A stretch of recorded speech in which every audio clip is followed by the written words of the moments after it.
Today we'll be looking at Unit 5 Notes number 6. This is the last set of notes for Unit 5, and we'll be discussing the end of World War II. So these are properly titled End of War. The Pacific Front. Even though the Allies agreed that the defeat of the Nazis was the first priority, the fight against Japan in the Pacific would still be fought. In the first 6 months after Pearl Harbor, the Japanese conquered an empire with imperialist aggression. The main Allied force in the Pacific would be Americans and the Australians. In the spring of 1942, the Allies began to turn the tide against the Japanese with successes with Doolittle's raid, the Battle of the Sea, and the Battle of Midway. The Battle of Midway was seen as a turning point in the war. Soon the Allies began island hopping, winning territory back from the Japanese and moving closer to Japan, which is the eventual goal. In the Pacific, we want Japan to surrender. And so we're trying to take back territory that they have won in order to kind of speed up that process. So here's a map of the Pacific Front. And so some things you'll notice is that we'll see a lot more naval battles because a lot of the battles are fought on islands. So kind of more of the use of the Navy than we saw with the European front. So here is Pearl Harbor, the Battle of Midway. The U.S. was able to kind of decipher Japanese codes, kind of learn of the attack ahead of time. And so we didn't have a lot of damage. Doolittle's raid was done on in Tokyo. That was a surprise attack. And so what I mean by island hopping is like little by little they would fight this battle here, then go to the next island, to the next island, to the next island. So that was known as island hopping. And so Japan is this island right here. And so initially they had conquered Manchuria, parts of Japan, Thailand, Malaysia, Singapore, all of this area. So they, just like the Nazis had done at the start of World War II, had been taking over territory and expanding. And so the fighting is done to remove their occupation of those islands, especially in the Philippines. A lot of major battles fought in the Philippines. And so the next battles we will talk about will be Iwo Jima. That was February to March of 1945, and then Okinawa, April to June 1945. And so these battles are very contentious battles. They're very deadly. The fighting is still very intense.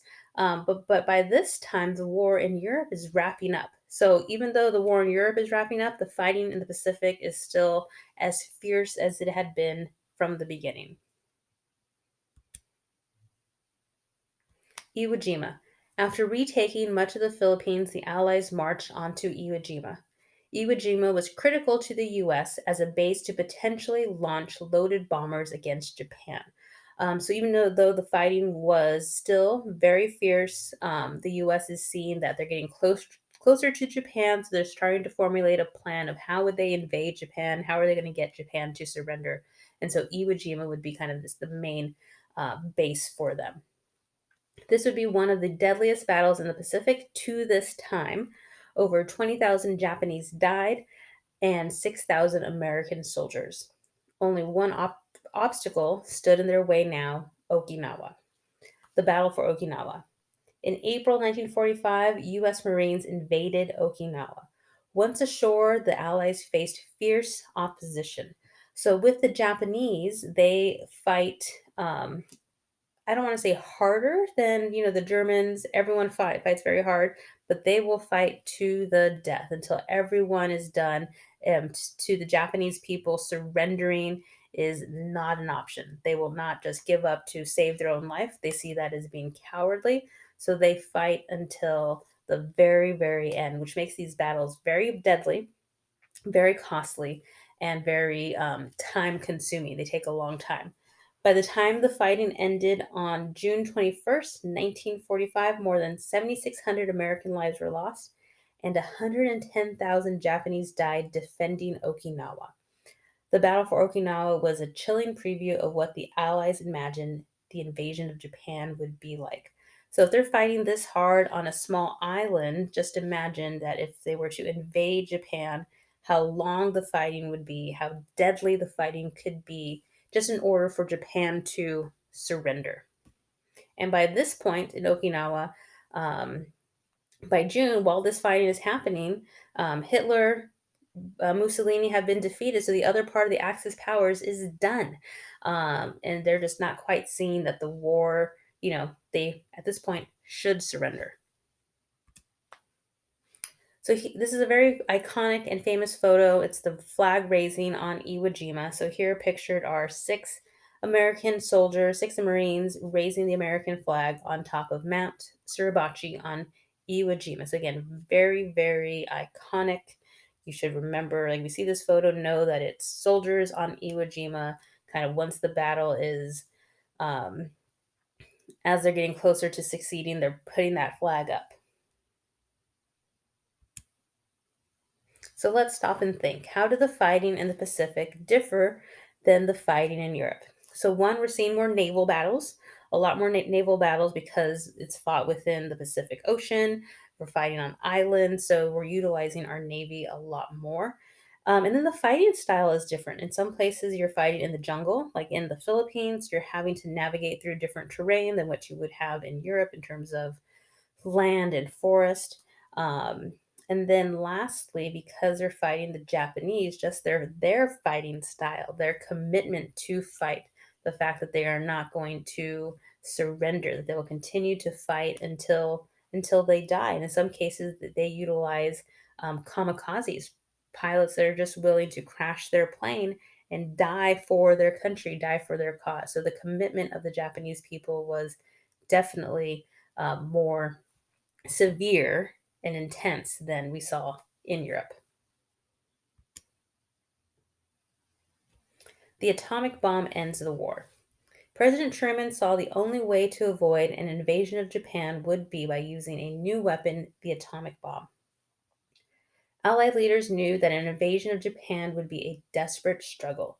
It was estimated that 1 million US lives would be lost. So, if they went the traditional route and invaded Japan, it would have prolonged the war. Who knows how many more months, how many more casualties, both American lives and Japanese lives, would be lost. So, President Truman has to kind of weigh these options. And so, I'll talk about it maybe during class, but Roosevelt, he passes away in April of 1945. So he doesn't quite live to see the complete end of the war. So Truman is his vice president and he takes over to kind of wrap things up in the war. But he was just, made vice president that January. So now he's left to make these big decisions like, should the atomic bomb be used? So the development of the atomic bomb was the best kept secret of the war. It had started early on in the war.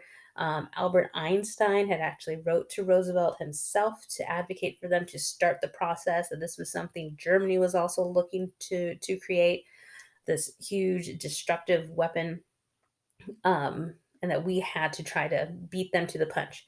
So the project was known as the Manhattan Project. It was very, very secret. There were two labs across the country. Many of the scientists that were working on the project had no idea what they were creating. And so even when Truman was vice president, he had no idea about this bomb. That's how top secret that even the vice president did not know. So it wasn't until he became president that they presented him with this option that we have this weapon. Should we use it to end the war? The first test of the bomb was on July 16th, 1945. The US would warn Japan that it would face prompt and utter destruction unless it surrendered at once. Japan refused. Hiroshima. On August 6, 1945, a bomber released an atomic bomb, codenamed Little Boy, over Hiroshima. 43 seconds later, almost every building in the city collapsed into dust from the force of the blast.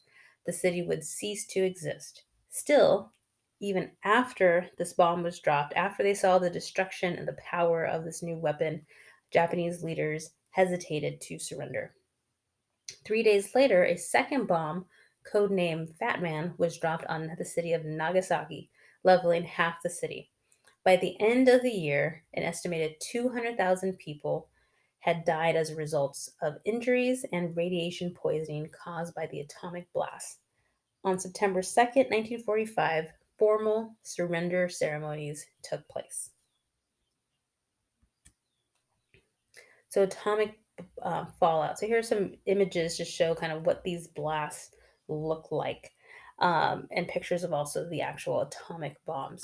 Emperor Hirohito was horrified from the destruction from the bomb, and so that led him to finally surrender. He went and made a radio address to the people of Japan, to let them know that the surrender was happening, that the fighting would be over. And so then they had more of a ceremonial signing of the surrendering on September 2nd. The Yalta Conference.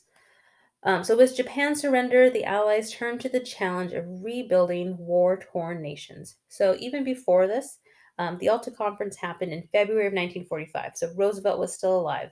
And so they could tell, the big three, Roosevelt, Churchill, and Stalin, could tell that the war would be ending soon. And they started to make plans. So they met with so Roosevelt met with Churchill and Stalin at Yalta in the Soviet Union, thus the Yalta Conference. The leaders discussed the fate of Germany and the post war world. They wanted to keep Germany divided into occupation zones to try to prevent any uprisings or people trying to revamp the Third Reich. Roosevelt wanted Stalin to join the war against Japan and support a new world peacekeeping organization, the United Nations. At the very end, they agreed to divide Germany into four zones that would be occupied by the US, Great Britain, France, and the Soviet Union.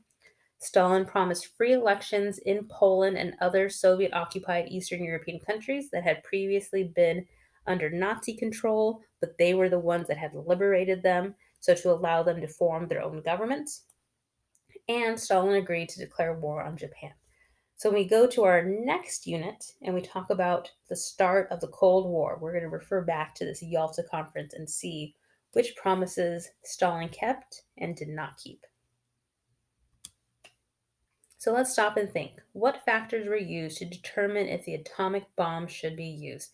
And this is a really tough decision for Truman. Yes, it would end the war quicker. It could potentially save more American lives. And so I get at that point, that was the key to try to end the war as fast as possible, save American lives, soldiers' lives from having to invade. If there was some another way for them to do that. And so then the thought of the Japanese lives. And it's all about a pick the best of the worst situation. If they would have invaded Japan, they would have heavily bombed many Japanese cities. The amount of casualties within that would have also been high, possibly higher. Um, where should they have targeted? Should it be a highly populated area, not populated area? So all these things went into the decision making process. There are also a lot of people that feel that the U.S. used this atomic bomb to demonstrate our power to the Soviet Union, to let them kind of know what we have.